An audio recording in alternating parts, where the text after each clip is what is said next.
Good morning everyone, welcome back to Vidyarthi cafe. आज से हम शुरू करेंगे आदर्श प्रश्न पत्र। आप लोगों को पता ही है कि 22 फरवरी को संस्कृत का एग्ज़ाम है, यानी कि अगले मंथ यानी कि फरवरी में जो है आप लोगों के बोर्ड के एग्ज़ाम शुरू हो जाएंगे। तो 22 फरवरी को संस्कृत का एग्ज़ाम है, तो आज हम लोग एक सैम्पल पेपर देखेंगे कि बोर्ड का एग्ज़ाम पैटर्न क्या होता है, पेपर में किस किस तरह के सवाल आते हैं और हम लोगों को कैसे अटेंड करना है और क्या क्या सावधानियाँ रखनी होती है। ठीक, तो वीडियो में आगे बढ़ते हैं। वीडियो में आगे बढ़ने से पहले यदि आप मेरे चैनल पर नए हैं तो चैनल को सब्सक्राइब कर लीजिएगा, वीडियो को ज़्यादा से ज़्यादा लोगों को शेयर करिएगा और वीडियो को लाइक करिएगा, कमेंट करिएगा। चलते हैं आगे। तो आदर्श प्रश्न पत्र की बात की जाए, यानी कि सैम्पल पेपर है ये आपका बोर्ड का एग्ज़ाम इसी तरीके से होगा। ठीक, तो आप लोगों को क्या करना है, सबसे पहले जो है पेपर में जो सामान्य निर्देश दिए हुए उनको अच्छे से पढ़ लेना। आप लोगों को पता है 3 घंटे का पेपर है और टोटल 80 नंबर का पेपर होता है, जिसमें आपको 15 मिनट का टाइम एक्स्ट्रा दिया जाएगा, यानी कि 3.25 घंटे आपके पास होंगे।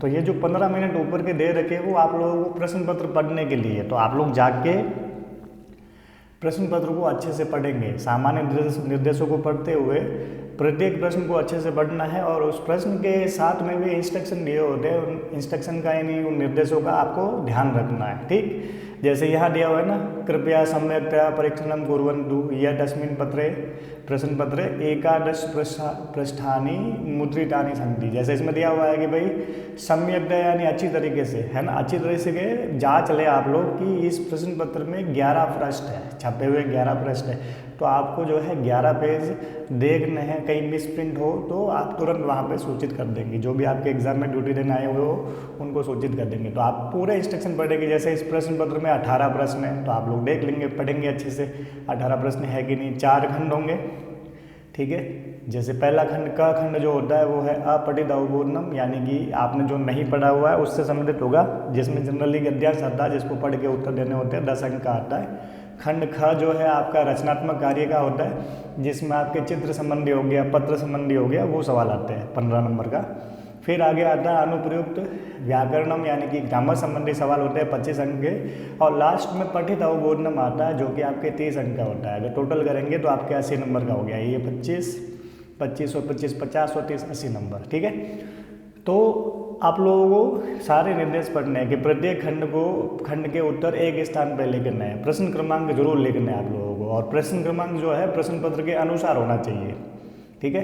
मन से प्रश्न क्रमांक नहीं लगाना है आप लोगों को, ठीक है। जो प्रश्न क्रमांक दे रखा है प्रश्न पत्र में उसी के अनुसार लिखना है, ठीक है। मन से नहीं लिखना है, आप लोगों को ध्यान रखना है चीज़ को। सभी प्रश्नों के उत्तर संस्कृत में लिखने हैं आपको। संस्कृत का पेपर है, आपको संस्कृत में लिखना है। और प्रश्नों की जो निर्देश है उनको भी ध्यान से पढ़ना है। तो ये छोटी छोटी चीज़ें हैं जो आपको ध्यान से समझनी है, पढ़नी है। चलते हैं आगे। देखो, सबसे पहले आगे आप लोगों का अपठित अवबोधनम है ना, लिखा हुआ ना, खंड का अपठित अवबोधनम, जो कि 10 नंबर का है, ठीक है। यहाँ पे आपको एक गद्यांश दिया हुआ जिसको पढ़ के प्रश्नों के उत्तर देने। तो हम लोग सीधे प्रश्नों पे चलते हैं। आप लोग गद्यांश को जो है अच्छे से पढ़िएगा और कोशिश कीजिएगा कि आप टूटा फूटा अनुवाद समझे उसका, भले एग्जैक्ट ना आता हो, लेकिन अगर आप शब्दों को देखेंगे ना तो आप लोगों को एक सेंट्रल आइडिया हो जाएगा कि भाई इस गद्यांश में है क्या, ठीक। अब एक पद में उत्तर क्या बोल रहा है, यानी कि आपको 1 वर्ड में उत्तर देना, एक पद में उत्तर देना। क्या, अब देखो यहाँ पे मैंने क्या बोला था आपको, प्रश्न के अंदर जो निर्देश दिए हुए उनको भी ध्यान से पढ़ना। क्या लिखा हुआ है, केवलम प्रश्न द्वयम, केवल 2 प्रश्न करने हैं आपको। 3 दिए हुए हैं ना यहाँ पे, आपको कितने करने हैं, 2 करने हैं। तो जो 2 आपको अच्छे से आते हैं वो कर लेना। लिखा हुआ है केशाम जीवन घटना अन्यभ्य शिक्षा प्रदा भवन्ति। अब हम लोग इस प्रश्न का उत्तर देना है हमको। तो ये जो शब्द दिए हुए हैं हम लोगों को उस लाइन में पहुँच जाना है, ठीक है। तो अब भाई ये लाइन ढूंढते हैं कि कहाँ पे आया हुआ है, तो हम लोगों को थोड़ी आसानी हो जाएगी, ठीक है। तो क्या लिखा हुआ है, केशाम जीवन घटना अन्यभ्य शिक्षाप्रदः भवन्ति। तो लाइन ढूंढेंगे हम लोग, देखेंगे। देखो ये लाइन यहाँ लिखी हुई है, तेषाम जीवन घटना अन्यभ्य शिक्षाप्रदा दिक् प्रदर्शका च भवन्ति। मिल गई लाइन हम लोगों को। अब अगर इसमें देखें तो भाई जो शब्द छूटा हुआ है वही हमारा उत्तर है ना। फिर भी हम लोग देखते हैं केशाम में षष्ठी विभक्ति है, षष्ठी का बहुवचन। तो यहाँ देखो तेसाम आया हुआ। अब देखो इस सेंटेंस का मतलब है कि उनकी जीवन घटना दूसरों के लिए शिक्षाप्रद और दिक् प्रदर्शक यानी दिशा दिखाने वाली होती है। ठीक है, तो भाई तेसाम का मतलब हो गया उनकी, तो उनकी मतलब किन की। ठीक है, तो हमारा उत्तर उनकी तो होगा नहीं, किन की बात कर रहा है वो देखेंगे। तो हम लोगों ने देखा कि इस गद्यांश के अंदर अगर आप पढ़ेंगे तो पूर्वजों की बात की हुई है, यानी कि जो हमारे पूर्वज हैं उनके जीवन की घटनाएं। ठीक, तो आप पूर्वजों की बात करें तो यहाँ देखो एक शब्द आया हुआ है पूर्वजा नाम, तो आपका उत्तर हो गया पूर्वजा नाम। समझ गए मेरी बात को क्यों। और देखो फिर से देखो, केसाम में षष्ठी का बहुवचन है और पूर्वजा नाम में भी षष्ठी विभक्ति का बहुवचन है। ठीक, तो कभी कभी कुछ प्रश्नों के उत्तर जो है थोड़ा ढंग से देखने पर मिलेंगे आपको, तो इसलिए कह रहा हूँ थोड़ा टूटा फूटा अनुवाद कर लेना। चलते हैं आगे। ज़्यादातर के उत्तर तो सीधे मिल जाते हैं, लेकिन एक आध प्रश्न ऐसा होगा जिसमें आपको थोड़ा सोच के लिखना पड़ेगा। लिखा हुआ है कीन केचन भूमि इमाम अबोशियन, है ना, यानी कि किससे कुछ लोगों ने भूमि को, इस भूमि को जो है सुशोभित किया था। तो देखो लाइन ढूंढते ये शब्द कहाँ आए हुए हैं, तो यहाँ ये शब्द आए हुए हैं। लिखा हुआ है ना केचन ब्रह्म तेजसा केचन भूमि इमाम अबोशियन। अब आप लोग अगर वन वर्ड में उत्तर देखें तो सारे शब्द मिल रहे हैं। देखो केचन आ गया, काट दो केचन प्रश्न में से, है ना। भूमि आया, भूमि को भी काट दो, है ना। इमाम आया, इमाम को भी काट दो। आभूषण आया, आभूषण भी काट दो। लास्ट में बचा क्या आपको, ब्रह्म तेजसा, ये आपका वन वर्ड में उत्तर हो गया। यानी कि अपने ब्रह्म तेज से कुछ लोगों ने इस भूमि को सुशोभित किया। ठीक, वन वर्ड में लिखना है। पूर्वजा नाम संस्मरणम कई कर्तव्यम मेव। ठीक, तो आप लाइन ढूंढ लो। देखो ये लाइन कहाँ आई हुई है, तो ये देखो लास्ट में आई हुई है ना। एतादृश पूर्वजा नाम संस्मरणम अस्माभिः कर्तव्यमेव। तो आप इसमें देख लो वही बात है, शब्द मिल गए हम लोगों को, तो छोटा हुआ शब्द वो लिख लो उत्तर। फिर देखो ये उत्तर सही है क्या, ये कई में तृतीय विभक्ति का बहुवचन है, तो आपका उत्तर भी तृतीया का बहुवचन होगा। ठीक है, आप लोगों को प्रश्न निर्माण जो है मैंने वीडियो बना रखा है, अगर किसी ने नहीं सीखा तो वहाँ से सीख लेगा, तो आपको पता चल जाएगा कि भाई किम शब्द भी कैसे बनते हैं, राम शब्द और लता शब्द के अनुसार। ठीक है, तो कई में तृतीय का बहुवचन है, तो यहाँ पे अस्मा भी जो है वो तृतीय का बहुवचन है, तो वन वर्ड में हो गया आपका अस्मा भी। क्लियर हो गई बात। अब चलते हैं थोड़ा और आगे, मैं इंक क्लियर कर लेता हूँ। ओके, अब आपको पूरी लाइन में देना उत्तर, है ना। फिर देख लो पूर्ण वाक्य उत्तर, और यहाँ लिखा हुआ है प्रश्न द्वयम, केवल 2 प्रश्नों के उत्तर लिखने आपको। ठीक, क्या लिखा हुआ है, भारत भूम्या प्रतिपदम का भी प्रतिध्वनियते। अब इस लाइन में चले जाते हैं, लाइन ये शब्द कहाँ मिल रहे हैं हम लोगों को, है ना, गद्यांश के अंदर। यहाँ देखते हैं तो ये देखो, भारत भूम्या प्रतिपदम श्रेष्ठ नर नारीणाम जीवन गाथा भी प्रतिध्वनियते। मिल गई पूरी की पूरी लाइन, और हमको पूरी लाइन में उत्तर लिखना है, तो आपका जो दूसरे का जो पहला है उसका उत्तर ये रहा। समझ गए। अब आप इसके उत्तर लिखें ना, तो सीरियल नंबर जो बच्चे घर लगाते हैं, तो आप लोगों को सीरियल नंबर कैसे लगाने वो भी देखो। तो ये प्रश्न क्रमांक 1 था, तो मैंने सबसे पहले 1 लिख लिया। अब 1 में जो ये आ है ना, 1 का आ में दिया हुआ है, तो 1 का जो आ है उसका भी कौन सा प्रश्न था, ये पहला था, तो इसके ब्रैकेट में नंबर 1 लिखेंगे, यानी कि उत्तर 1, जो 1 का आ है उसका भी पहला। समझ गए। तो फिर आपका ये प्रश्न क्रमांक लग गया। फिर आप उत्तर लिख लेंगे अच्छे से, पूर्ण वाक्य उत्तर है तो पूरी लाइन लिखना है। आगे देखो क्या लिखा हुआ है, पूर्वजा नाम संस्मरणम अस्मान कीदृश कार्यम कर्तुम प्रोत्साहति। अब इस लाइन को ढूंढते, ये शब्द कहाँ दे रखे हैं ना, बहुत आसान है उत्तर ढूंढना। आप लोग समझ के करो, ज़्यादा बढ़िया है, जनरली आपको सेंटेंस में मिल जाता है। ठीक, फिर भी आप, मैं तो ये सजेशन रहेगा कि आप थोड़ा थोड़ा उसको सेंटेंस को समझ के ही करिए, तो ज़्यादा आसान रहेगा। ठीक है, मतलब गलती होने की गुंजाइश कम रहेगी, और ऐसे भी करेंगे तो वैसे प्रॉब्लम नहीं होनी, लेकिन फिर भी आप लोग सेंटेंस का टूटा फूटा मीनिंग जानेंगे तो वो आप लोगों को एक कॉन्फिडेंस रहेगा कि आप सही जा रहे हो। ठीक, तो ये लाइन शब्द ढूंढेंगे तो हम लोगों को देखो पहले सेंटेंस में ही ये सारे शब्द मिल रहे हैं। लिखा हुआ है पूर्वजनाम संस्मरणम अस्मान अद्भुतम विशिष्टम महत्वभूतम समाजोपयोगिनम परोपकारयुक्तम च कार्यम कर्तुम प्रोत्साहयति। तो ये पूरा सेंटेंस ही आपका उत्तर है। ठीक है, अब आगे देखो लास्ट, हालांकि आपको एग्जाम में 2 ही करने हैं, लेकिन हम लोग तो प्रैक्टिस कर रहे हैं तो सारे डिस्कस कर रहे हैं। लिखा हुआ है भारत भूमि धर्मम संस्कृतिम जनताश्च के संरक्षयन्। ठीक, तो यहाँ देखो अब शब्द ढूंढते हैं हम लोग फिर से। तो यहाँ देखो केचन वीरा छात्रेण ओजसा च भारत भूमे धर्म संस्कृतिम जनताश्च संरक्षयन्। ठीक, तो आप लोगों को इजीली जो है उत्तर मिल जाएंगे। ठीक है, अब आगे चलते हैं, थोड़ा और देखते हैं। अब देखो क्या कह रहा है कि इस गद्यांश के लिए उपयुक्त शीर्षक कौन सा है। ठीक है, तो आप लोग ध्यान रखना, अगर आप सेंटेंस को पढ़ेंगे तो एक सारभूत गद्य मिल जाएगा, तो आपको शीर्षक जो है संबंधी सवाल करने में आसानी होगी। और एग्जाम में 10 में से ये 1 नंबर का शीर्षक वाला सवाल आता ही है।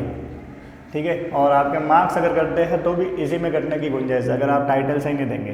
तो अगर टाइटल की बात करें तो अब इसके देखो 2 या 3 टाइटल हो सकते हैं। 1 मिनट थोड़ा इंक ले लेते हैं वापस, देखते कौन कौन से हो सकते हैं। तो अगर हम लोग इसमें देखें तो इसमें हमारे पूर्वजों की बात की है, तो एक तो टाइटल बन जाता है अस्माकम पूर्वजा, है ना। एक सबसे पहले दिया हुआ है पूर्वजा नाम संस्मरणम। ठीक है, तो आपके देखो टाइटल बन गए ना, देखो एक तो बन गया आपका, 1 मिनट इंक फिर से लेनी पड़ेगी, लेते हैं। एक तो बन गया अस्माकम पूर्वजा, एक बन गया आपका सबसे पहली लाइन में आया हुआ है पूर्वजा नाम संस्मरणम। ठीक, तो ये आप जो है अच्छे से थोड़ा पढ़ लेंगे तो एक संस्मरणम है, ये नीचे लिख लेता हूँ संस्मरणम। ये जो है ना, आप गद्यांश को पढ़ेंगे तो आपको आइडिया मिल जाएगा। तो आपका टाइटल संबंधी जो है वो सवाल जो है आप अच्छे से करना, क्योंकि अगर नंबर कटता है तो आपके यही कटने की गुंजाइश है, आप टाइटल सही नहीं देते, तो जो कि मुश्किल काम नहीं है। यानी कि आपको गद्यांश दिया हुआ है, उसी से तो टाइटल डिसाइड करना है। ठीक, अब आगे वाला सवाल करते हैं, यथा निर्देशम उत्तरत केवल प्रश्न त्रयम, 3 प्रश्न करने हैं, इसमें भी 4 दिए होंगे, आपको 3 करने हैं। क्या लिखा हुआ है, ते एव भविष्यति काले जनैः संस्मर्यन्ते अत्र किम क्रियापदम। यहाँ क्रियापद कौन सा है। अब देखो क्रियापद की बात करें तो आपको ये तो पता है ना, जिसके अंत में ती तह अंति ये लगते हैं वो क्रियापद है। तो ये 2 तो अपने आप कट गए, क्योंकि इसमें विभक्ति है। तो क्रिया मतलब धातु होती है, धातु में विभक्ति नहीं लगती है, उसमें तो प्रथम पुरुष, मध्यम पुरुष, उत्तम पुरुष 3 पुरुषों में क्रिया रहेगी। तो ये 2 तो आपके सीधे सीधे कट गए। काले में सप्तमी विभक्ति है, जनैः में तृतीय विभक्ति का बहुवचन है।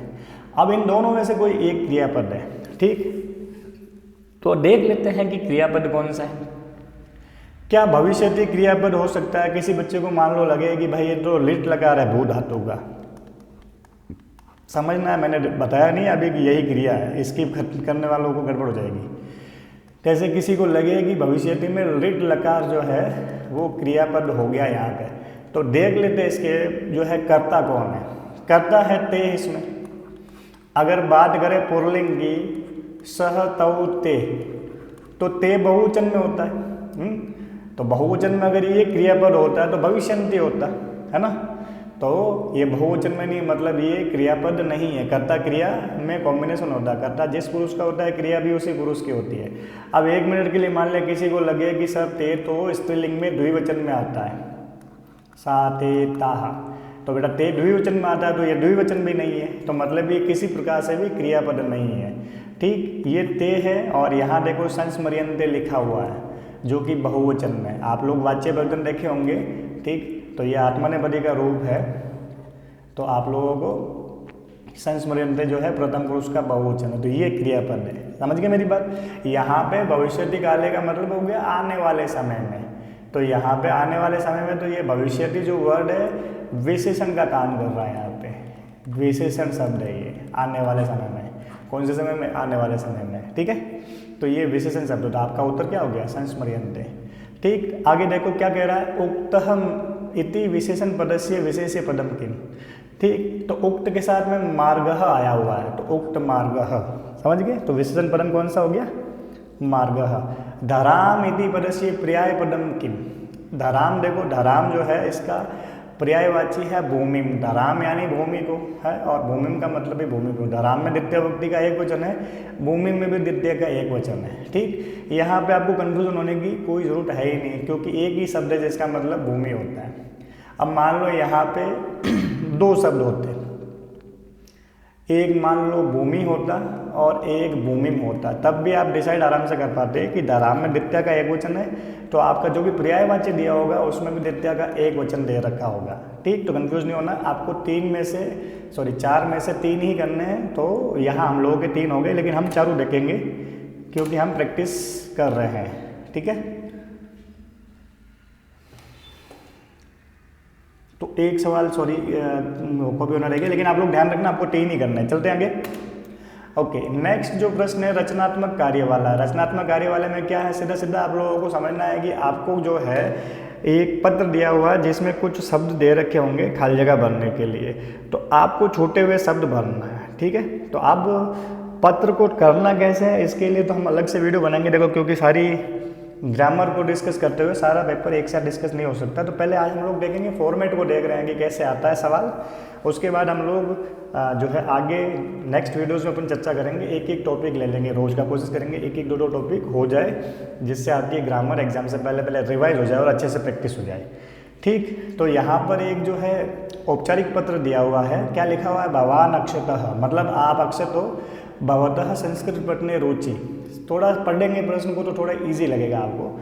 अब रुचि का मतलब वही आपको संस्कृत पढ़ने में अच्छा लगता है, पढ़ना अच्छा लगता है ना, रुचि आपकी। भगवान कानिचित पुस्तकानि क्रेतुम, क्रेतुम का मतलब होता है खरीदना, आप कुछ पुस्तकें खरीदना चाहते हैं। अतः प्रकाशका है अधोलिखम पत्रम मंजूषा प्रदत्त पद्धति पूरित्वा पुनः लिखन, यानी कि जो पत्र दिया हुआ है इसमें शब्द भर के फिर से लिखना है। तो आपको पत्र लिखना होता है दोबारा, ठीक, और खाली जगह जो है वो भर के आप अंडरलाइन कर लेंगे ताकि आपको वहाँ पता रहेगा ना।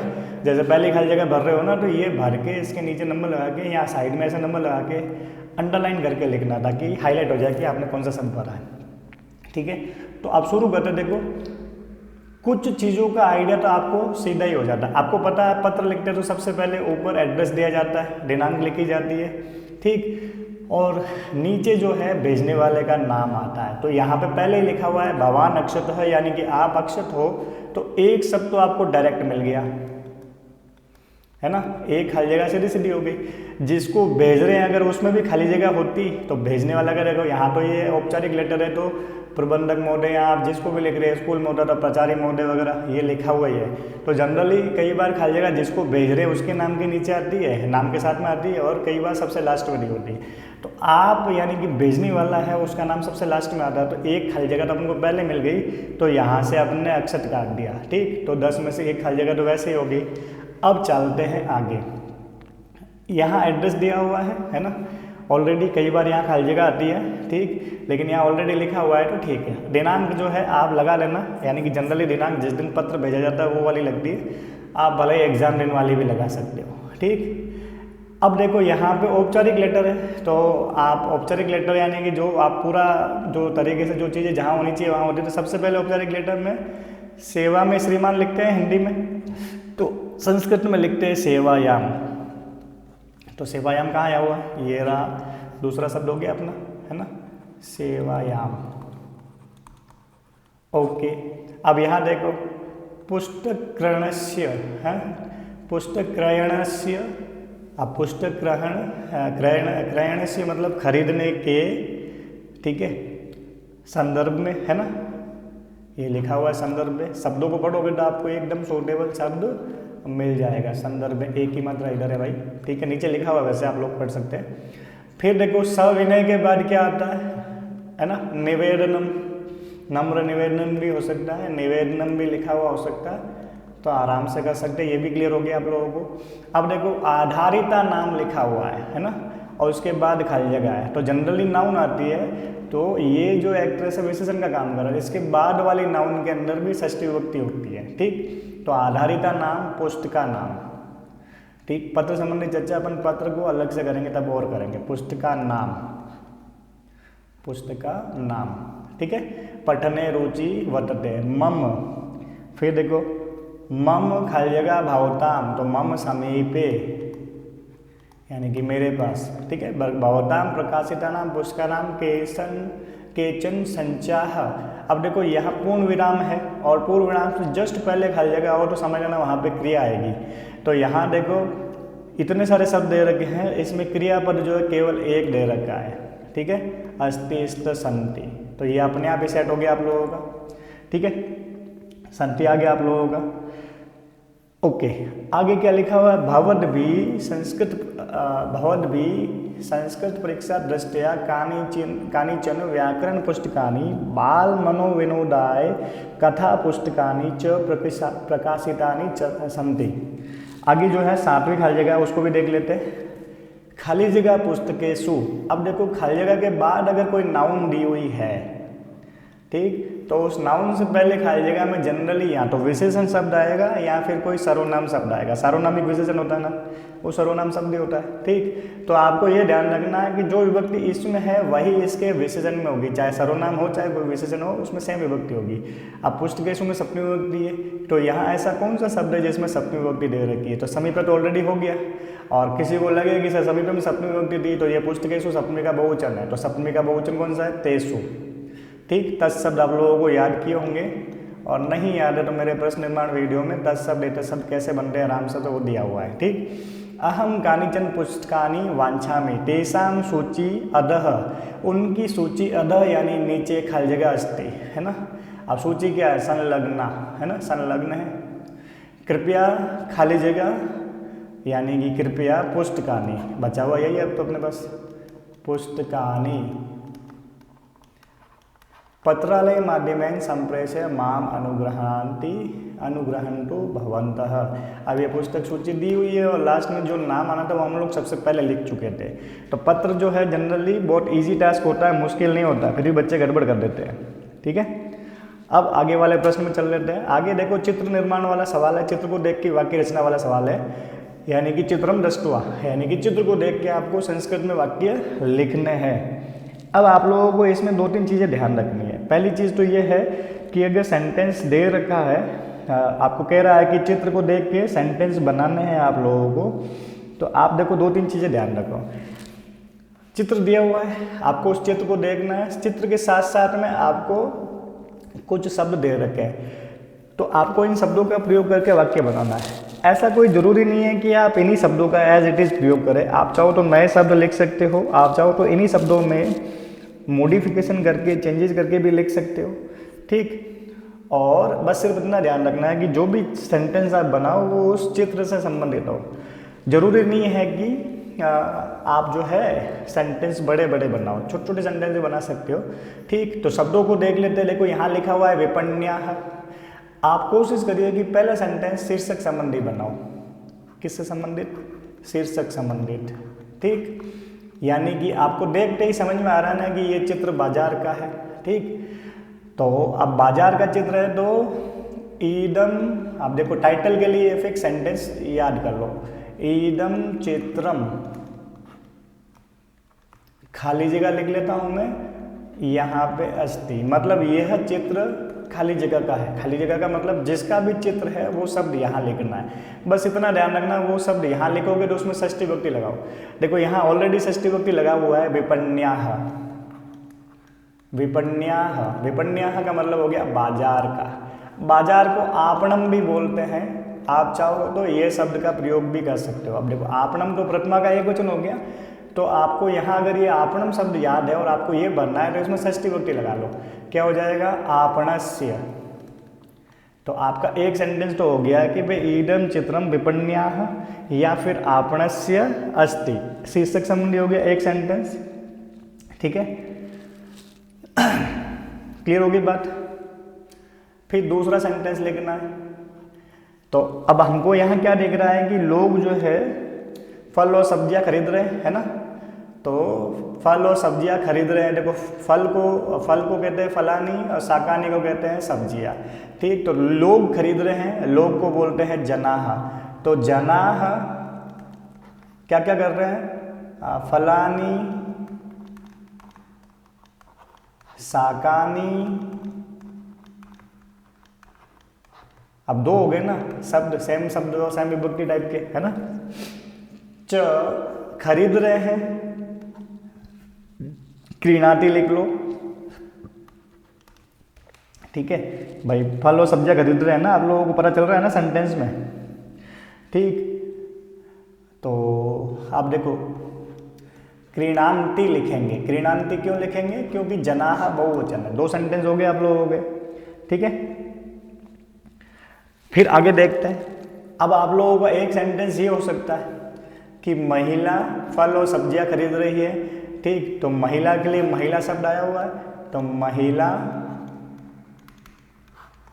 फलानी शाकानी, ठीक है, फलानी शाकानी च क्रीणाति। अब क्योंकि एक ही महिला है तो क्रीणाति लिख सकते हैं आप लोग, क्योंकि एक वचन है। फिर देखो, अब हम लोग देख रहे हैं आपने कहा, ये जो है दुकानदार है ना। दुकानदार क्या कर रहा है? मापन कर रहा है, तोल रहा है ना। तो हम लोग लिख सकते हैं आपने कहा मापनम करोति। छोटे छोटे सेंटेंस बनाने हैं आपको, लंबे लंबे सेंटेंसों के चक्कर में नहीं पड़ता है। जब मापनम का अनुस्वार लगा लेंगे, क्योंकि आगे करोति शब्द आ रहा है। मापनम करोति मतलब तोल रहा है।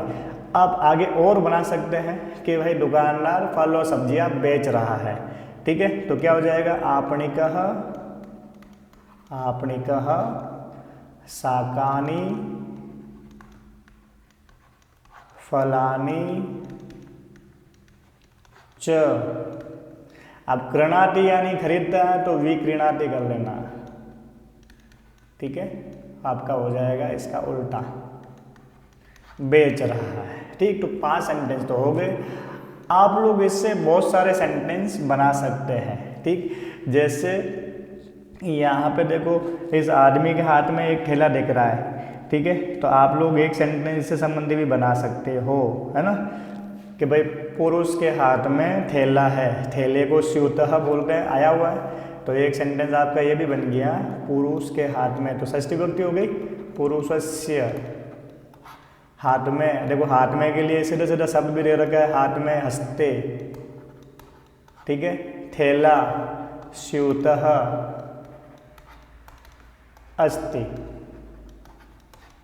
ठीक। अब देखो जन समृद्ध का मतलब होता है भीड़। तो आपका सेंटेंस और बन सकता है कि बाजार में जो है बहुत भीड़ है, यानी कि भीड़ है, जन समृद्ध अस्ति, ठीक।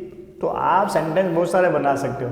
देखो इस पुरुष के सिर पे जो है ठेला है, तो सिर पे को बोलते हैं शीर्षी। तो भाई बोल सकते हैं पुरुषस्य शीर्षे कंडोलः, जो टोकरा होता है उसको कंडोलः बोलते हैं। तो सेंटेंस बहुत सारे बनाए जा सकते हैं। आपको तो एग्जाम में 5 सेंटेंस बनाने हैं, ठीक। बहुत सारे सेंटेंस।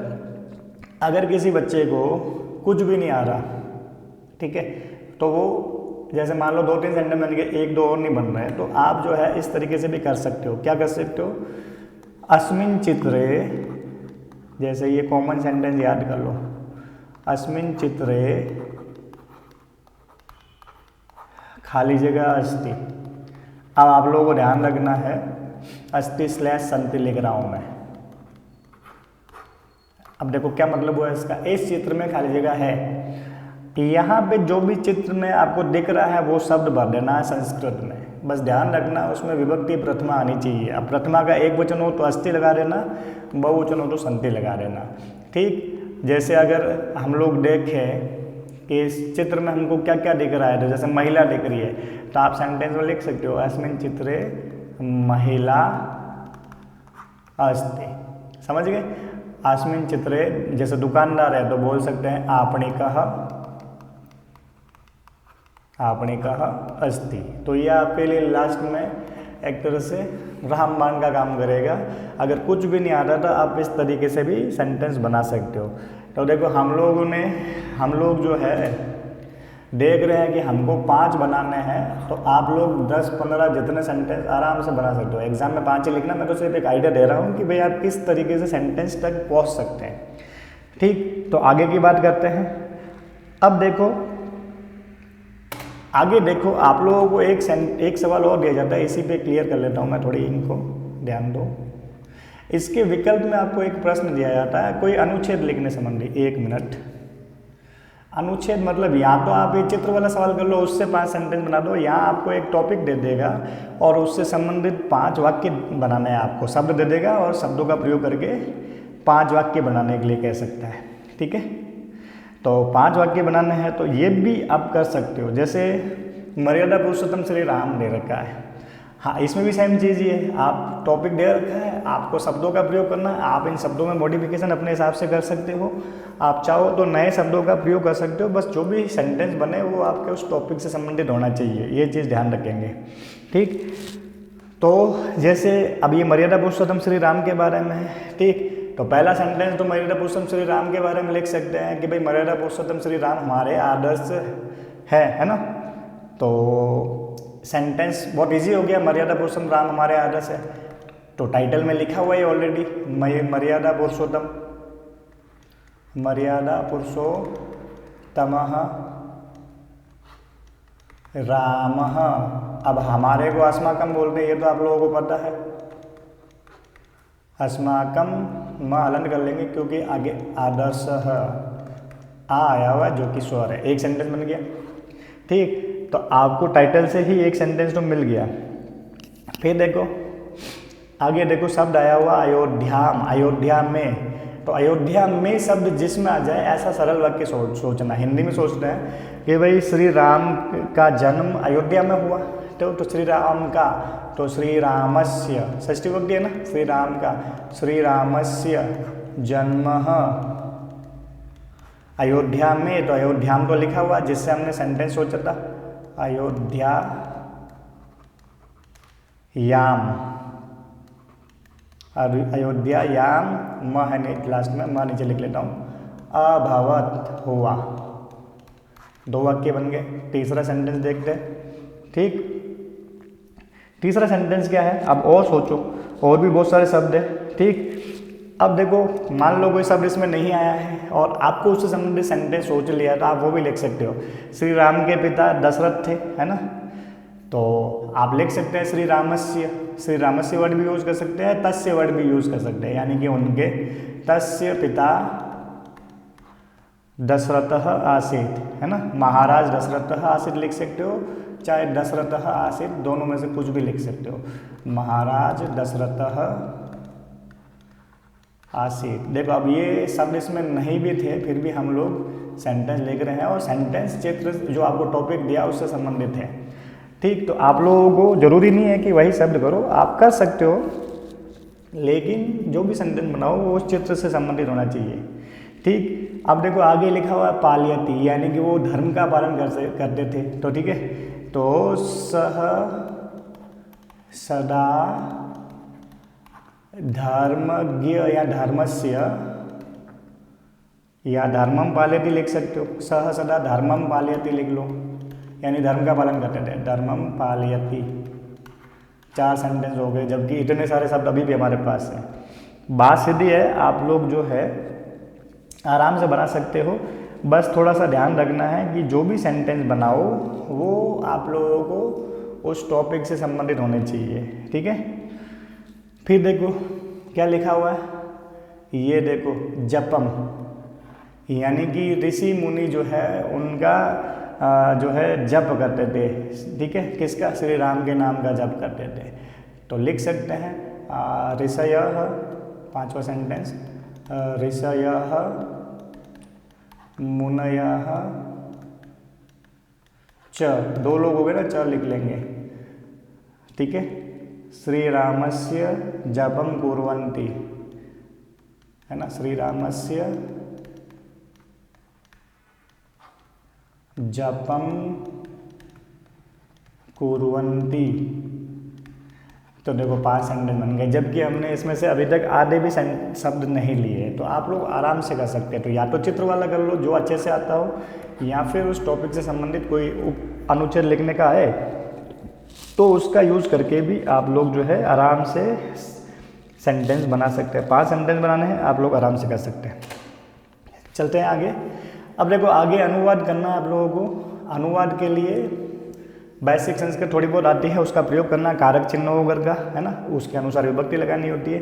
तो लिखा हुआ है माता पिता देवता के समान होते हैं। ठीक, तो माता पिता को लिख लेंगे माता पितरों, है ना, द्वंद्व समास करके, और दूसरे शब्द में विभक्ति लगा लेंगे माता पितरौ, यानी कि माता और पिता। ठीक है, देवता के समान तो देवतुल्यो, देवतुल्यो। अब तुल्यो क्यों लिखा, क्योंकि दो लोग हैं, द्विवचन है। देवतुल्यो भवतः, भवती भवतः द्विवचन, क्योंकि दो लोग हैं। ठीक। आत्मसम्मान ही सबसे बड़ा धन है। अब ही के लिए एव होता है तो आत्मसम्मानम, आत्मसम्मानम एव, आत्मसम्मानम एव सबसे बड़ी संपत्ति, सबसे बड़ी है तो महत्तम लिख लो, व्रततम लिख लो। ठीक है,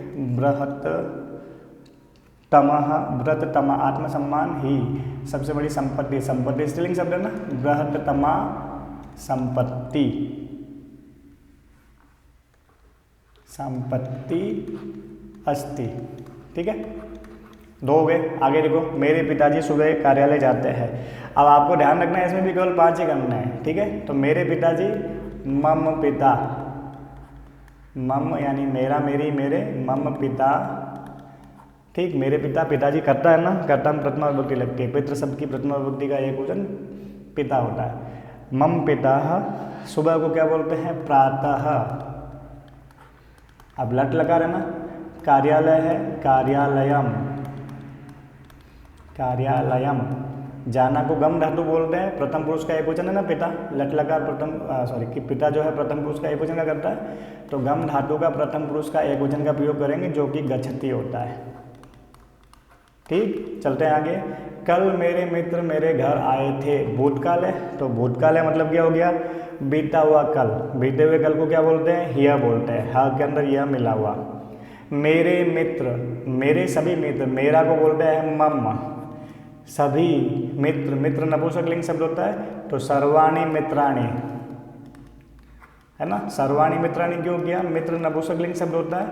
ठीक, और सर्व यानी कि बहुत सारे होंगे ना, बहुवचन इसलिए बोला सब में, तो सर्वाणि मित्राणि, तो नपुंसकलिंग में प्रथमा का बहुवचन मित्राणि होता है। ठीक, मेरे घर, मम, मम यानी मेरे घर, मेरे घर, घर को बोलते हैं गृहम, है ना, घर आए थे तो गृहम, आए थे। अब बहुवचन लंग लकार है, भूतकाल है ना, तो आगच्छन, क्या हो जाएगा, आगच्छन। खत्म।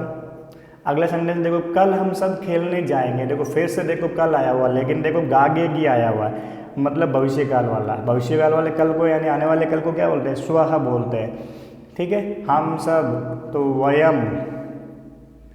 ठीक है, वयम, सर्वे। अब सब वर्ड आया है इसलिए सर्वे वर्ड लिख लो आप लोग। ठीक है, खेलने जाएंगे, खेलना को क्या बोलते हैं, खेल धातु बोलते हैं या क्रीड धातु बोलते हैं। ठीक, खेलने के लिए जाएंगे या खेलने जाएंगे, डबल क्रिया है यहाँ पे, ध्यान रखना। जब डबल क्रिया है ना, तो मैन सबसे, मैन क्रिया जो है उससे पहले भी एक क्रिया दे रखी हो, तो उसको जोड़ने के लिए आप लोग उसमें या तो तुमुन प्रत्यय लगा लो या फिर चतुर्थी विभक्ति लगा लो। ठीक है, तो खेल धातु लिख लो, क्योंकि आपको खेल से खेल धातु याद रह जाएगा।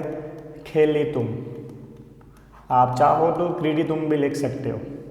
ठीक है, दोनों ऑप्शन में लिख सकते हो, दोनों में से एक करना आप लोगों को, क्रीडी तुम या खेली तुम।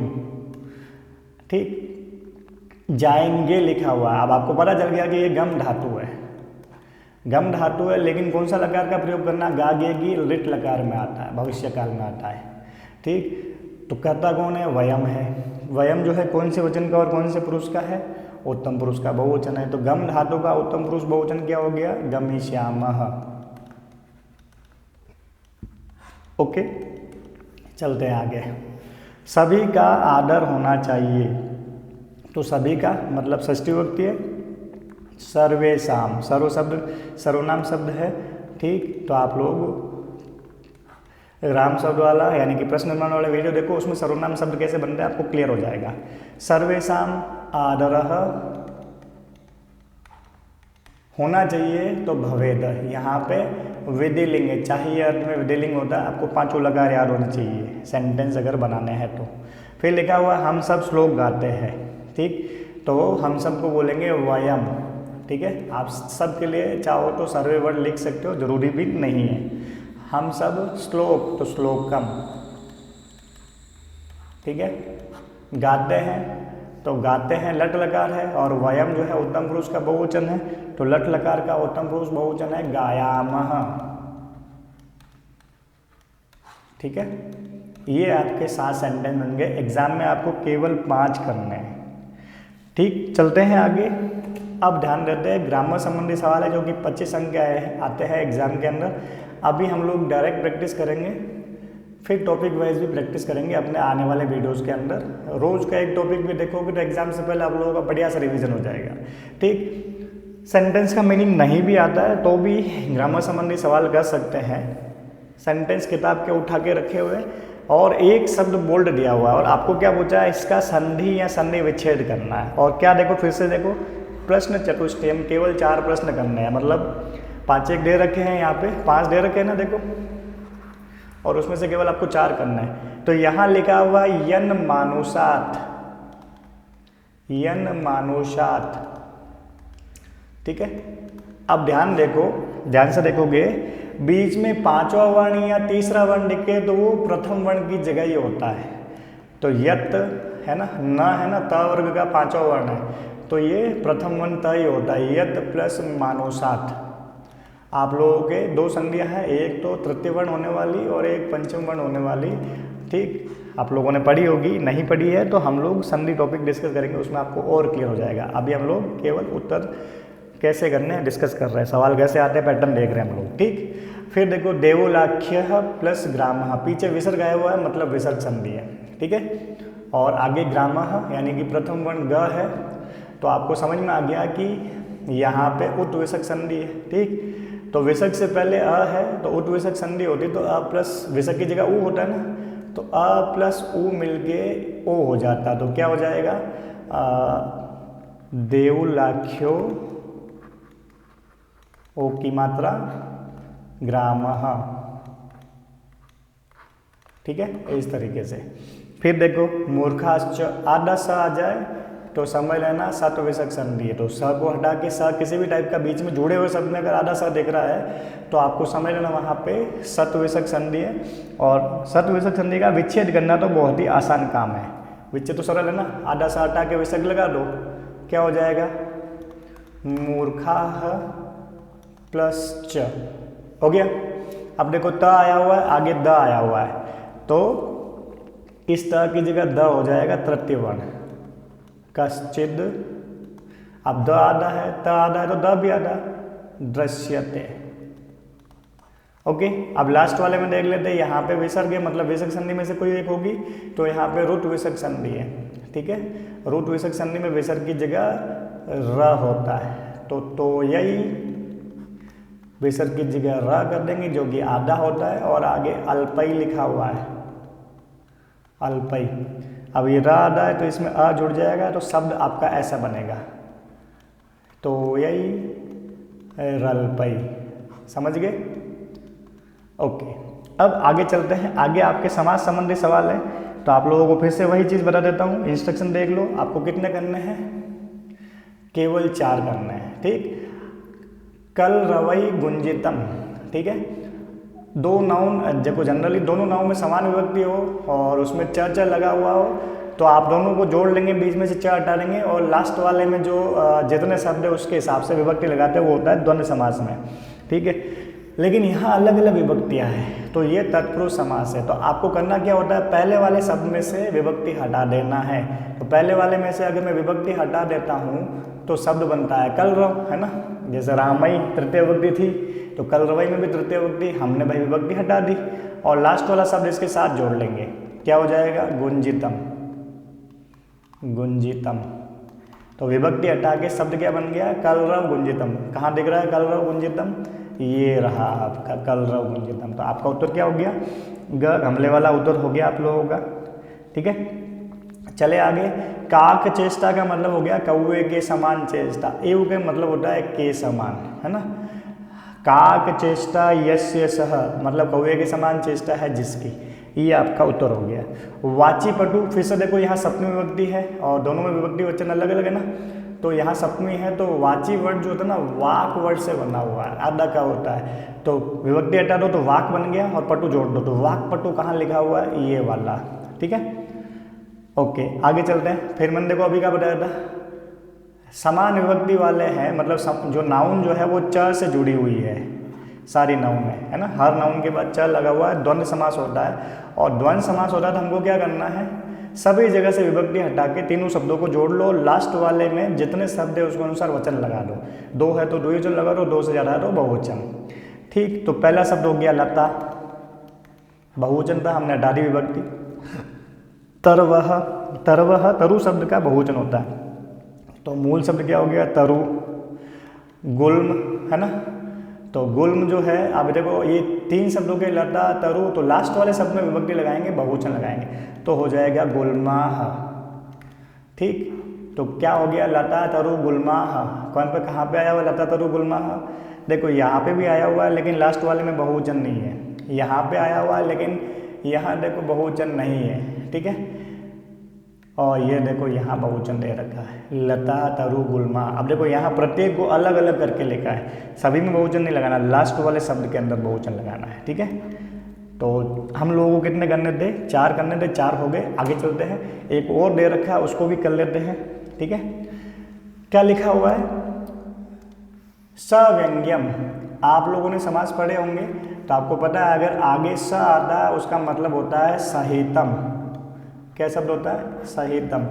तो सहितम जब आ जाए यानी कि आगे स लगा हुआ आ जाए, तो जब उसका विग्रह करते हैं तो स के लिए तो लिखते हैं सहितम, और जो उसके साथ में शब्द है उसमें लगाते हैं तृतीया विभक्ति।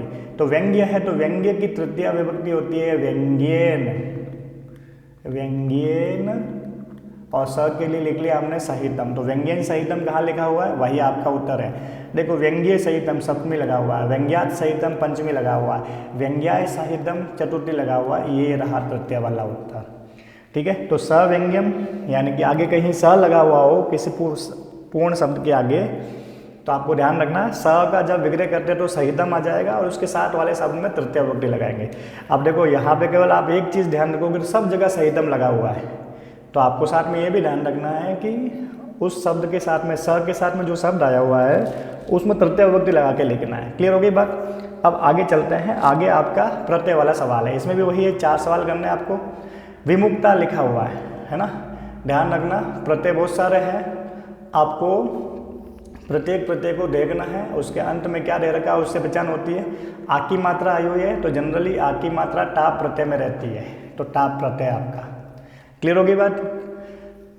अब आप किसी को लगेगा तल प्रत्यय हो सकता है, तो तल प्रत्यय में त या ता शेष रहता है। अब आप कहोगे सब ता दिख रहा है ना हम लोगों को, तो बेटा यहाँ पे ऐसे नहीं दिख रहा है ना, जैसे विमुक्त अगर तल प्रत्यय जोड़ा हुआ और ऐसा होता विमुक्त ता, तल का ता रहेगा ना, तो यहाँ 2 बार तथा थोड़ी लिखा हुआ है। ठीक है, सीधा आ की मात्रा है, यानी कि विमुक्त में आ की मात्रा जुड़ गई तो आ जो है विमुक्ता बना, तो टाप प्रत्यय। टाप प्रत्यय का प्रयोग पुल्लिंग से पुल्लिंग शब्दों को स्त्रीलिंग में बदलने के लिए किया जाता है। ठीक, अब आगे देखते हैं, आगे क्या लिखा हो, थोड़ी इंक क्लियर कर लेते हैं, यही समझते हैं इसको। देखो लिखा हुआ है सामाजिकम, लास्ट में इक दिखाई दे, तो इक तो हिंदी में होता है, संस्कृत में वो प्रत्यय होता है ठक प्रत्यय। कौन सा प्रत्यय होता है, ठक प्रत्यय होता है। तो ठक प्रत्यय कहाँ दे रखा है, केवल एक ही जगह दे रखा है, समाज प्लस ठक। ठीक है, आगे देखो तल प्रत्यय है, तो तल में वही बताया था मैंने, ता रहता है, तो भाई क्रूरता बनता है, वैसे तो क्या बनता है, क्रूरता। ठीक, लेकिन हम लोग देखेंगे यहाँ पे कहीं पे भी क्रूरता नहीं दिया हुआ है, तो अगर क्रूरता स्त्रीलिंग शब्द है तो अब यहाँ किसी न किसी विभक्ति का प्रयोग हो रखा होगा। कहने का मतलब तुम मीनान, यानी कि तुम मीनान, तुम जो है मीनान यानी मछलियों को खाली जगह भक्ष्यसी यानी कि खाते हो, यानी कि क्रूरता से खाते हो, यही मतलब हुआ। तो क्रूरता का तृतीय विभक्ति क्रूरता से, तृतीय विभक्ति क्या हो जाएगी, जैसे लता की लतिया होती है तो क्रूरतया। ठीक है, समत्व, अगर कहीं त्वा आ जाए तो लास्ट में त्वम दिखाई देगा, तो त्वम कहाँ है यहाँ पे, केवल एक ही जगह है। बुद्धिमती में गिप प्रत्यय है, लास्ट में बड़े एक की मात्रा कहाँ दिखाई दे रही है, बड़े एक की मात्रा, वही आपका उत्तर है, ये रहा बुद्धिमती। ठीक है, प का लोप हो जाता है, सिर्फ ई जुड़ता है, प और ये अंग का लोप हो जाता है, सिर्फ ई जुड़ता है। तो यहाँ अगर किसी को लगे कि भाई यहाँ पे भी है तो बेटा प लगा हुआ है, रॉन्ग है वैसे भी। ठीक है, तो ये आप लोगों का प्रत्यय संबंधी सवाल है, आप लोगों को 4 करना है। फिर आगे देखो केवल प्रश्न त्रयम, इसमें 3 प्रश्न करने हैं, वो भी देख लेते हैं ये क्या है आगे। ठीक, अब आगे जो सवाल है वो आप लोगों का वाच्य संबंधी है, वाच्य बहुवचन जो है उससे संबंधित सवाल आएंगे। वाच्य जो है आप अच्छे से पढ़ेंगे। वाच्य में जनरली क्या होता है, जब अगर क्रिया आत्मनेपदी में है तो आपके कर्ता में तृतीया लगी रहेगी, ठीक। तो आप लोगों को थोड़ा ध्यान से करना है। तो आप यहाँ देखेंगे ऐ सुबह किम एवं खाली जगह रुद्यते, ठीक, ये आत्मनेपदी का रूप है। टी तह अंति होते हैं ना पट्टी पटन पटन की तरह, वो होते हैं परस्मैपदी, ठीक। तो ये आत्मनेपदी में दे रखा है, मतलब आपके कर्ता में तृतीय विभक्ति होगी। तो यहाँ पे जो ऑप्शन दे रखे हैं उसमें तृतीय विभक्ति किसमें है, त्वम प्रथमा का एक वचन, त्वाम द्वितीय का एक वचन, तव षष्ठी का एक वचन, त्वया आपका तृतीय का एक वचन है। तो त्वया आपका उत्तर हो गया, ठीक। अब देखो आपके अहम प्रथमा का एक वचन है, तो इसके साथ क्रिया भी प्रथम पुरुष के एक वचन की आएगी। तो अहम जो है उत्तम पुरुष का एक वचन है, क्रिया भी उत्तम पुरुष के एक वचन की, रोदिमी।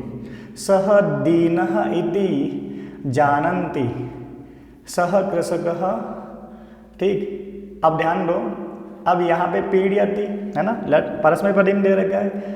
कर्ता आपका प्रथमा विभक्ति का एक वचन है, तो जनरली जो परस्मैपदी में होता है उसमें कर्म में द्वितीय विभक्ति होता है। तो यहाँ पे हो गया तम, ठीक। डिटेल में हम लोग अलग से पढ़ेंगे इसको। अब लास्ट देख लेते हैं। लास्ट में क्या दे रखा है, किम एतत् भवता न जो है, और लास्ट में खाली जगह दे रखी है, तो दृश्यते, ठीक। चलते हैं आगे। अब देखो समय वाला सवाल है। समय वाले प्रकार में 4 टाइप के प्रश्न पूछते हैं। एक तो फिक्स्ड समय दे रखा है वो, और एक 15 मिनट ऊपर होने पर, 30 मिनट ऊपर होने पर, और 15 मिनट कम होने पर। 4 टाइप के पैटर्न है। हम लोग एक दिन अलग से पढ़ लेंगे इसको। अभी डायरेक्ट उत्तर लिखेंगे। ध्यान रखना, अगर डायरेक्ट समय पूछता है, जैसे 4 बजे को संस्कृत में क्या कहते हैं, तो चतुर्वादनम कहते हैं, वादनम शब्द का प्रयोग किया। लेकिन जब सेंटेंस में भरना हो तो वादने शब्द का प्रयोग करना। समय के साथ क्या लगोगे, वादने, ठीक है। 15 मिनट ऊपर है ना, 4:15, तो क्या कहेंगे, सपाद चतुर्वादने, सपाद चतुर्वादने। चतुर्वादने क्यों लिखा, सपाद चतुर्वादनम तो नहीं लिखा। चतुर्वादनम हम लोग इसलिए नहीं लिखेंगे क्योंकि हम लोगों को खाली जगह बननी है, वाक्य पूर्ति करनी है। तो वाक्य में वादने शब्द का प्रयोग होता है, ठीक है। क्या हो गया, सपाद चतुर्वादने। फिर देखो 4:45 यानी 5 और 15 कम, 15 कम है तो पादोन किस में कम है, 5 में। 5 को कहेंगे पंचवादने, पादोन पंचवादने।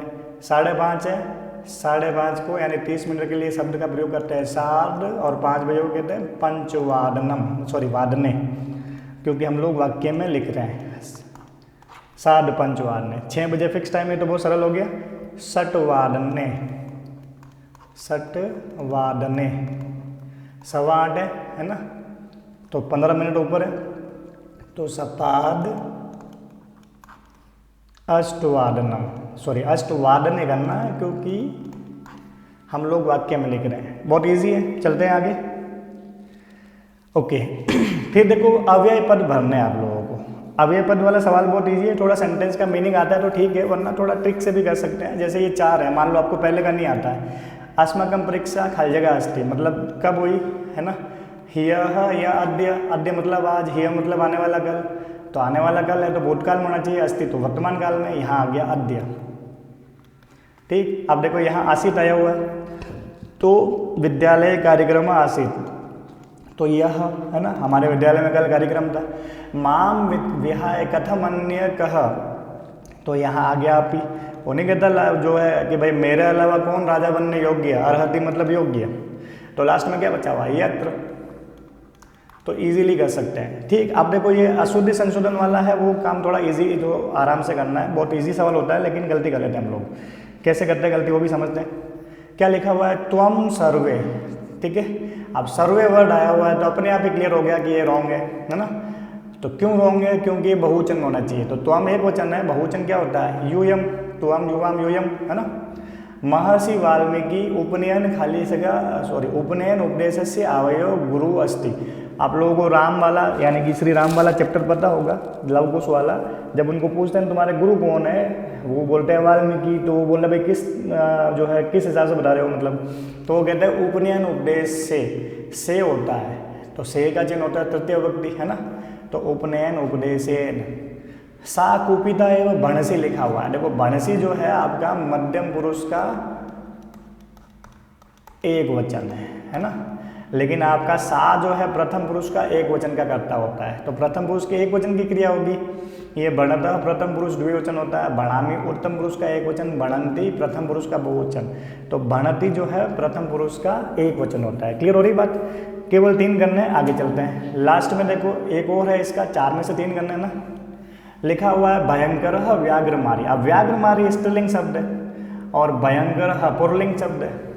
तो यहाँ पर आपको स्त्रीलिंग शब्द करना, और व्याघ्रमारी एक ही थी। जैसे आप भयंकरा भी कर सकते हैं, लता लते लता के हिसाब से। तो भयंकरा तो बहुवचन है ना, प्रथमा विभक्ति तो है लेकिन बहुवचन है, स्त्रीलिंग भी है लेकिन बहुवचन है। ये द्वितीय विभक्ति है, ये पुल्लिंग का द्वितीय का एक वचन है। तो भयंकरा, समझ गए? भयंकरा व्याघ्रमारी। ओके, आगे वाला प्रश्न, जैसे आपका पठित अवपूर्णम है ना, आप पठित पढ़ा था ना, मतलब आप प्रश्न को पढ़ के उत्तर दे रहे थे आराम से, वैसे ही आपको प्रश्नों को पढ़ के उत्तर देने हैं।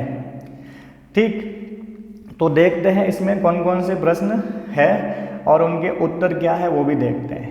ठीक, अभियुक्त कया क्रदंति स्म, अभियुक्त है ना, कया क्रदंति स्म, यानी कि कया यानी तृतीय विभक्ति है ना, तृतीय का एक वचन है।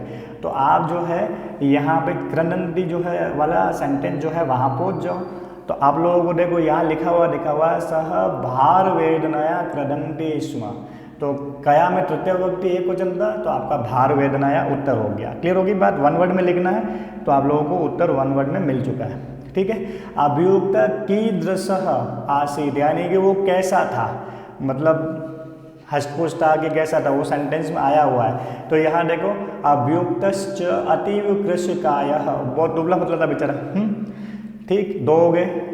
कीदृश देहम वहंती तौ प्रस्थितो, तो प्रस्थितो जो है वहाँ पे देखो ये सेंटेंस में जो है ढूंढते हैं कहाँ ये शब्द दिया हुआ है। ठीक, तो आप देखोगे तो ये देखो काष्ठ पटले निहितम है ना, काष्ठ पटले निहितम पटाच्छादित, यानी कि अपने से ढके हुई है ना। मिल गया आपको उत्तर, कैसी देह ले जा रहे थे ना वो, है ना। अब आगे देखो पूर्ण वाक्य उत्तर, मतलब पूरी लाइन में देना। और वही बात देखो इसमें 2 करने थे, अच्छा तीसरा और है, ये तीसरे का तो मिल गया अपन को, हाँ 2 ही करने आप लोगों को। ठीक, और इसमें आपको वैसे के वैसे 2 करने हैं। आगे देखो क्या कह रहा है,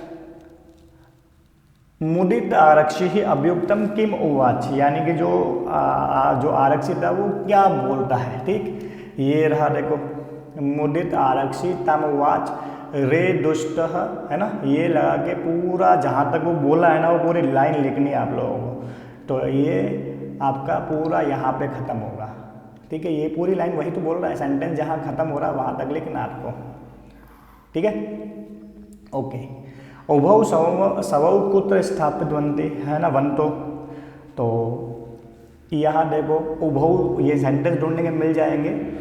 तो सेंटेंस देखते फटाफट, उन्होंने कहाँ पे स्थापित किया था वही ढूंढना हम लोगों को। तो यहाँ पे देखो एक जगह ना चत्वरे स्थापित बन रहा है, यानी कि ये रहा लास्ट में आया हुआ है, उभौ सवमानीय एकस्मिन् चत्वरे स्थापित वंतो। क्लियर हो रही बात? कीदृशस्य शवस्य वहनम दुष्करम आसीत्, यानी कि किस प्रकार के शव को जो है ले जाना उनके लिए दुष्कर था, यानी किस कारण से है ना, किससे हो रहा था उसका ले जाना दुष्कर, भार के कारण, है ना। तो देखो ढूंढते लाइन, ये देखो लिखा हुआ है भारवतः शवस्य स्कंधेन वहनम तत्कृते दुष्करम आसीत्। तो आप लोग लाइन ढूंढेंगे, बहुत इजीली उत्तर मिल जाएंगे। चलें आगे। ओके, ये इंक क्लियर कर लेते हैं थोड़ी। ओके, निर्देश अनुसार हम उत्तर, इंस्ट्रक्शन जो दे रखे हैं उसके अनुसार उत्तर लिखना है। दुखी का विपर्य क्या होता है, ठीक है, यानी कि विलोम शब्द क्या होता है। तो यहाँ दुखी के लिए एक शब्द अपोजिट जो था मुदित, है ना, मुदित का मतलब प्रसन्न होता है। क्लियर हो गई बात? मृत शरीरस्य, इसका पर्यायवाची शब्द गद्यांश में कौन आया हुआ है, ठीक है। तो मृत शरीरस्य यानी कि जो है, यानी कि डेड बॉडी, जो मरा हुआ शरीर था उसके लिए शब्द कौन सा आया हुआ है। तो भाई मरे हुए शरीर को शव बोलते हैं ना, तो यहाँ पे सेंटेंस में देखो आपको शवस्य मिल जाएगा। ठीक है, सवस्य आपका उत्तर हो जाएगा। क्यों सवस्य क्यों होगा, हम लोग नहीं ढूंढ के भी डायरेक्टली क्यों बोल रहे हैं, देखो मृत शरीर में षष्ठी विभक्ति है तो मृत शरीर को सव बोलते हैं तो भाई सवस्य आ जाएगा षष्ठी विभक्ति में उत्तर, सीधा सीधा आप लोगों को। ठीक है, ये देखो सव तो मिल गया, यहाँ पे आप ढूंढोगे तो सवस्य भी मिल जाएगा। ठीक है, मैं थोड़ा फास्ट कर रहा हूँ क्योंकि वीडियो लंबा बनने वाला है ऐसे तो। ठीक है, तो आप सवस्य लिख लेंगे। चलते हैं आगे। प्राचलताम क्रियापदस्य कर्तृपदम गेम, देखो प्राचलताम आया हुआ है ना, पहली लाइन में आया हुआ है तो लिखा हुआ उभौ प्राचलताम, तो यहाँ पे उभौ आपका उत्तर हो गया, द्विवचन है ना इसलिए प्राचलताम आया हुआ है। क्लियर, चले आगे। अब तो आप लोगों को फिर से वही चीज़ इसमें दो करना है केवल, और आगे चलते हैं। ठीक, अब श्लोक को पढ़ के उत्तर देना है। क्या कह रहा है, हाँ चित्ते वाची का भवेत, ठीक है, चित्ते वाची का भवेत तो अवक्रता। एक मिनट पीछे चल लेते फटाफट। ठीक है, तो इसका वन वर्ड में उत्तर है अवक्रता, अवक्रता है ना। कह पुरुषाम वाचम वदति विमूढ़ी,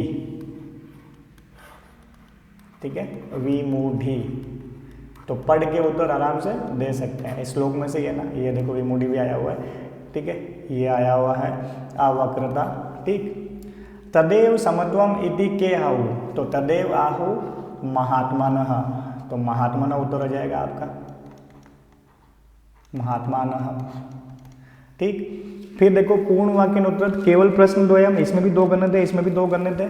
कह अपक्व फलम, कह अपक्वम फलम भुंक्ते, है ना, तो इसका उत्तर हो जाएगा विमूढ़ी, है ना। इस लाइन में देखो विमूढ़ी अपक्व फलम भुंक्ते, अगर वाक्य में लिखेंगे तो ये रिवर्स हो जाएगा, पहले करता आएगा ना विमूढ़ी, विमूढ़धि, सॉरी विमूढ़धि अपक्वम भुंक्ते, है ना, रिवर्स में लिख लेंगे सही क्रम में। ओके, पूरी लाइन में लिखना है तो पूरी लाइन लिखनी है आपको। फिर देखो समत्वम किम भवति, तो समत्व जो है कैसे होगा, तो आप लोगों को ये देखो लिखा हुआ ना, यथा चित्ते तथा वाची भवेद, यथा चित्ते तथैव यदि वाची भवेद, है ना, यानी कि अगर इसको सही क्रम में लिखे ये वाली लाइन को कि यथा चित्ते तथैव, है ना, वैसे ही, तथैव वाची भवेत, वाची, तथैव यदि वाची अवक्रता, अवक्रता भवेत तदेव, है ना, तदेव, मिल रही लाइन, है ना, समत्वम इति तदेव तथ्यतः, तदेव तथ्यतः समत्वम, समत्वम भवति, समझ गए। तो आप लोग सेंटेंस में से, मतलब उस श्लोक में से जो लाइन है उसको वाक्य के रूप में लिखना है आपको। ठीक है, आगे देखो लास्ट और यह हुआ है कि भाई वाची की दृषि अवक्रता भवेत, तो इसका उत्तर देखो यथा चित्ते तथैव यदि वाची अवक्रता भवेत, ये वाली लाइन जो हमने उत्तर लिखी थी ना, इसकी पहली लाइन आपका इसका भी उत्तर है। ओके, समझ गए बात को। अब देखो क्या लिखा हुआ, आहु क्रियाया कर्तृपदम किम, आहु यानी कि भाई कहते हैं महात्मनः, है ना, महात्मानः, महात्मानः। ओके, वक्रता का विलोम पद क्या है, दिख रहा है अवक्रता। मनसी, मनसी यानी मन में, तो मन के लिए चित्त शब्द आया हुआ है तो चित्ते। क्लियर हो रही बात। चलते आगे। ओके, अगला देखो, अधोलिखितम नाट्यांशम पठित्वा संस्कृतेन, है ना, उत्तराणी लिखित, मतलब संस्कृत में उत्तर लिखना है, वही बात है, वन वर्ड में लिखना है, पूर्ण वाक्य में उत्तर वही वाली जो है सवाल के पैटर्न से, द्वय मतलब दो करने हैं। तो कुशलवयो मार्गः का निर्दिशति, कुशलव को मार्ग कौन निर्देशित करता है, विदूषकः, लिखा हुआ ना विदूषकेन, तो विदूषकः, कह वन वर्ड में लिखना ना, कह प्रथमा का एक वचन है तो आपको प्रथमा के एक वचन में उत्तर लिखना है, तो विदूषकः। कौ अनिच्छाम नाट्यतः, तो देखो यहाँ पे आपको मिल जाएगा अनिच्छाम नाट्यत कहाँ है, उभौ। कौन करते हैं अनिच्छा का नाटक, तो उभौ आपका उत्तर हो गया। चलते हैं आगे। कुशलवयोर वंशस्य कर्ता कः, 1 मिनट, यानी कि कुशलव के वंश के कर्ता कौन थे, तो आपको पता है लास्ट एक लाइन में उत्तर आया था सहस्त्र दधीचि, यानी कि सूर्यवंशी थे सहस्त्र दधीचि, ठीक है, दधीति।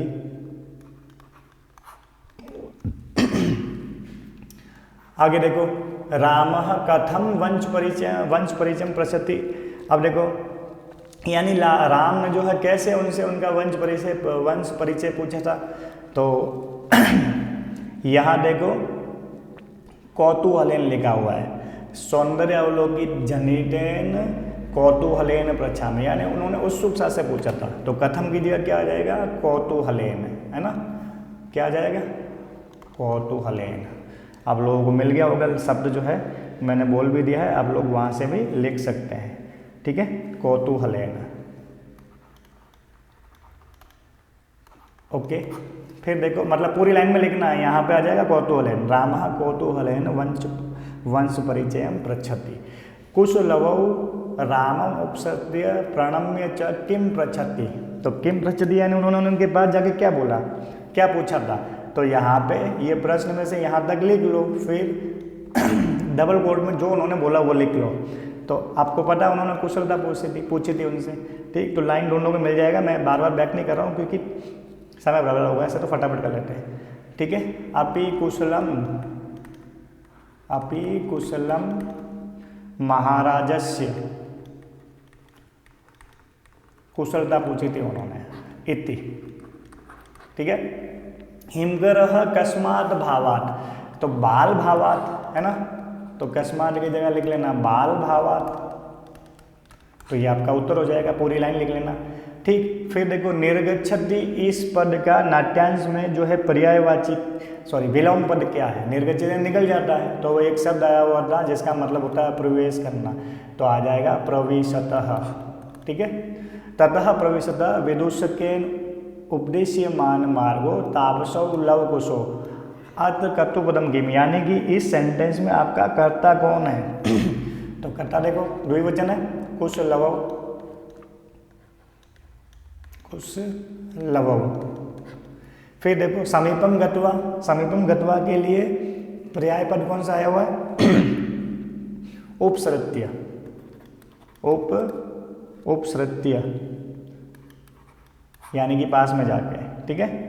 समीपम गत्वा यानी पास में जाकर, गत्वा प्रत्यय, उपसर्ग में लेप प्रत्यय है। आगे देखो प्रश्न निर्माण करना है, ठीक, तो प्रश्न निर्माण में आपको रेखांकित पद दिया हुआ, उसमें विभक्ति वचन देखना और उसी विभक्ति वचन का प्रयोग करके किन शब्दों का प्रयोग करना है। बाल भावात पंचमी विभक्ति है, तो इसकी जगह आ जाएगा अकस्मात,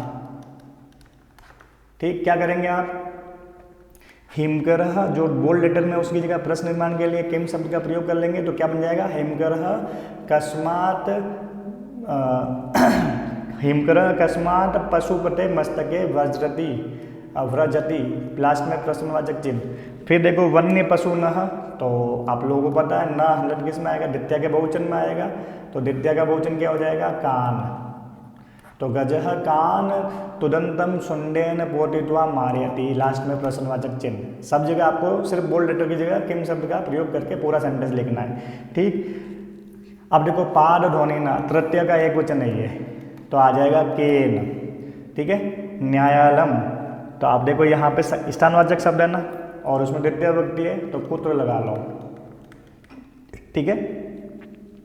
कम भी लगा सकते हो, अगर किसी को किम शब्द की द्वितीय विभक्ति याद हो तो कम लगा लेना।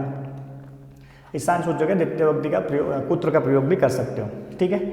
आप देखो प्रकृति ही, ठीक, तो यहाँ पे आ जाएगा का, ठीक है। ये आपके स्त्रीलिंग का प्रथम विभक्ति का एक वचन था, ठीक, पीछे विसर्ग लगा, वैसे तो एक वचन होना चाहिए, प्रकृति। चलें आगे, तो ये आपको प्रश्न निर्माण इस तरीके से करना है, और प्रश्न निर्माण के तो मैंने ऑलरेडी 4 वीडियोस बना रखे, आप उनको एक एक करके देखिएगा, पूरा क्लियर हो जाएगा। ओके, अब आपको सवाल नंबर 16 जो है वो है बहुत इजी, आप लोगों को फटाफट बता देता हूँ। इसमें अन्वय पूर्ति करनी है, यानी कि जो भी आपका श्लोक है उसको सही क्रम में उसका जो अन्वय होता है यानी कि भावार्थ के अनुसार जमाया हुआ होता है, उसमें छूटे हुए शब्दों को भरना होता है। ठीक, तो यहाँ पे मैं फटाफट आपको बता देता हूँ कि कहाँ पर क्या क्या करना है। ठीक है, तो जो सब छूटे हुए वो भर लेते हैं। जैसे पहले बार में आ जाएगा हे मालाकारा भीम मानो, भीम मानो। ठीक है, छूटे हुए शब्द भरने हैं आपको, सही क्रम में जमाया हुआ है। ठीक, अपि भावता। ठीक है, तरो या पुष्टि विरचि वाराम खलजेगा, तीसरे में आ जाएगा आपका ये वाला शब्द आ जाएगा तीसरे में, तो यहाँ पे थर्ड आ जाएगा आपका, और लास्ट में जो बचा हुआ है ये चौथे में आ जाएगा। ठीक है, तो अन्वय का यही है कि आपको भावार्थ को सही क्रम में देखना है, और जो छूटे हुए शब्द है थोड़ा पढ़ोगे तो इजीली हो जाएगा। श्लोक का भावार्थ, अन्वय या श्लोक के भावार्थ में से दोनों में से एक करना होता है। इसमें भी 4 शब्द बनने हैं आपको। ठीक है, तो जो सरल लगे वो कर लेना। ठीक है, अस्य श्लोक से भाव, श्लोक का भाव है यथा खलजेगा उदय समय, यानी कि यथा खलजेगा उदय समय, यानी कि जो जैसे उदय होने के समय, तो आपको पता है उदय कौन होगा, सूर्य, तो लिख लो सूर्य। तो इसमें भी वही छोटे हुए शब्द बनने। ठीक है, रक्तः बहुत ही लाल होता है, सह सूर्य खलजेगा समय। अब दूसरी बार समय आया हुआ है। ठीक, तो समय कौन सा हो गया, अस्ते।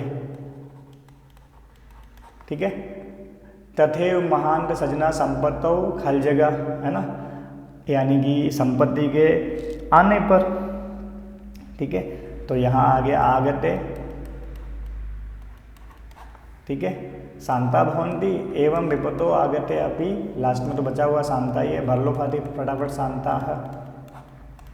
ओके, सवाल नंबर 16 में 2 चीज़ें हैं, या तो अन्वय वाला कर लो या भावार्थ वाला कर लो, दोनों में से एक करना होता है। अब देखो लास्ट वाला सेकंड लास्ट सवाल है ये, 17 नंबर सवाल में क्या करना है आपको, भावार्थ जो पढ़ना है, ये जो लिखा हुआ है सेंटेंस पढ़ने हैं, और इनको सही क्रम के अनुसार जमा के लिखना है।